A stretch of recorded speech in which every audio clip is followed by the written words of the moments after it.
जी भाई अपना तारफ करवाना तेरा केड़े इलाके तो वो की ना है ਤੁਹਾਡਾ ਅਬਦੁਲ ਭਾਈ ਨਾਂ ਹੈ ਜੀ ठीक है ਤੇ ਨੂਰ ਸ਼ਾਹ ਦੇ ਆ ਜੀ ਦਰਿਆ ਦੇ ਉੱਤੇ ਬਿਲਕੁਲ ਹੈ ਜੀ ठीक हो गया लो दोस्तों ਝੋਟੀ ਇਹ ਪਹਿਲਾਂ ਤੁਹਾਡੇ ਕੋਲ ਲਈ ਹੈ ਘਰ ਦੀ ਹੈ ਜੀ ਘਰ ਦੀ ਹੈ ਜੀ ਕੀ ਉਮੀਦ ਹੈ ਪਹਿਲਾਂ ਨੇ 5 ਕਿਲਿਆਨ ਬੱਲੀ ਝੋਟੀ ਕੀ ਦੁੱਧ ਕਰੇਗੀ ਇਹ ਦੁੱਧ ਇਨਸ਼ਾਅੱਲਾ 15-16 ਕਿਲੋ ਕਰੇ ਜੀ ਪਹਿਲਾਂ ਨਾ ਹੋ ਕੇ ਜੀ ਠੰਡਾ ਕਰਕੇ ठीक हो गया ਅੱਖਾਂ ਦੀ ਬਿੱਲੀ ਹੈ ਦੋਵਾਂ ਤੋਂ ਮਾਸ਼ਾਅੱਲਾ ਆਪਣੇ ਘਰ ਦੀ ਹੈ ਸੋਹਣ ਵੇਖਣਾ ਲਈ ਘਰ ਦੀ ਪਾਲੀ ਹੈ ਜੀ ਪੁੱਠਾ ਛੁੱਠਾ ਹਰ ਚੀਜ਼ ਗੱਬਣ ਦਿਨ ਕਿੰਨੇ ਕ ਲੈਂਦੀ ਜੇ ਦਿਨ ਇੱਕ ਹਫਤਾ ਇਹਨੇ ਕੱਟਣਾ ਜੀ ਇਹਦੇ ਅੱਛਾ ਜੀ ਹਵਾਨਾ ਪੂਰਾ ਥੱਬਿਆ ਮੂੰਹ ਬਣਿਆ ਥਣ ਬਹੁਤ ਹੀ ਪਿਆਰਾ ਅੱਗੇ ਪਿੱਛੇ ਹਵਾਨੇ ਦੇ ਵੀ ਚਿੱਟਾ ਡੱਬ ਜਿਹੜਾ ਕਿ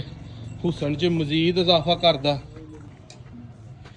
ਲਓ ਜੀ ਦੋਸਤੋ ਵੇਖਣਾ ਜ਼ਰਾ